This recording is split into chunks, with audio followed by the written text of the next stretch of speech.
Horns up and welcome to a brand new episode of Headbanger's Kitchen. It's time to pork things up. We're going to be cooking up a delicious pork chop today with a creamy mustard sauce. Trust me guys, this is going to be delicious. So let's stop porking around and go make that pork chop. So the first thing we're going to do is score the fat on the pork, and the reason we do this is so that the pork chop doesn't curl up when we fry it. Then we're going to season it with some salt, some pepper and some cayenne pepper very generously and on both sides.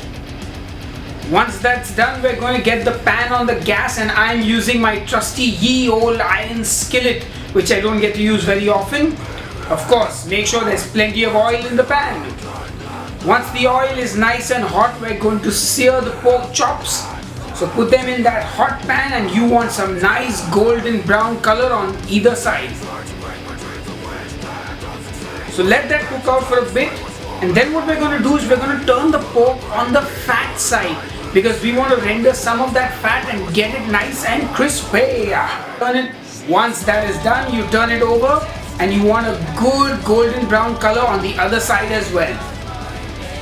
Then I'm going to add in some butter, and I'm using a delicious garlic and herb butter.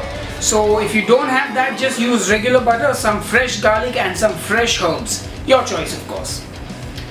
Baste the pork chops in that delicious butter as it's melting, and then once the pork is cooked, remove it from the pan. Now you can see I have a lot of oil in the pan, so I'm going to strain out most of that oil. And then in the same pan, I'm going to saute some green bell peppers. Once that's done, we're going to deglaze the pan with some water. Not too much, just enough. And you can see the water turns brown from all that caramelization at the bottom of the pan. Ooh la la, that's all flavor right there. Then we're going to add in a spoon of our favorite mustard. So you can use Dijon, you can use French, you can use whole grain, whatever you like. Your choice. Then I'm going to pour in some of the resting juices from the pork. Believe me folks, that is some good flavor right there. Make sure you're constantly stirring everything and it's all well mixed. Then I'm going to add some fresh cream. And that's just going to give it a lovely, fresh, rich creaminess.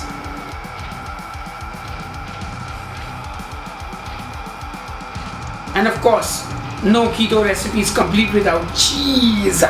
So I'm going to put in some Swiss cheese, and just put in whatever cheese you like, and that's going to melt in there, and you're going to have a delicious creamy cheesy mustardy sauce.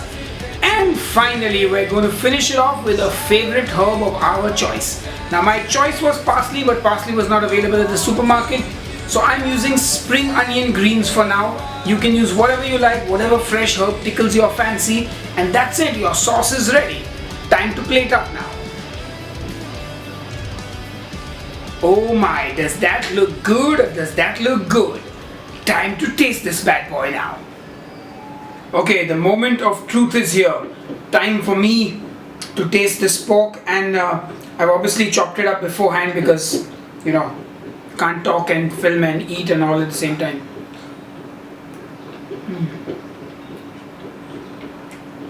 Oh my god. The sauce is to die for, and the pork is cooked perfectly. It's tender, it's juicy. The fat, because I rendered it, it's little like bursts of flavor in your mouth. Oh man, no complaints here. This pork chop is to die for. Oh, so good. I just can't stop eating.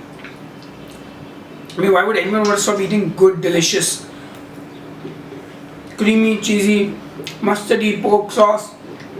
And to be really honest, the green peppers are killing it, like in a really good way.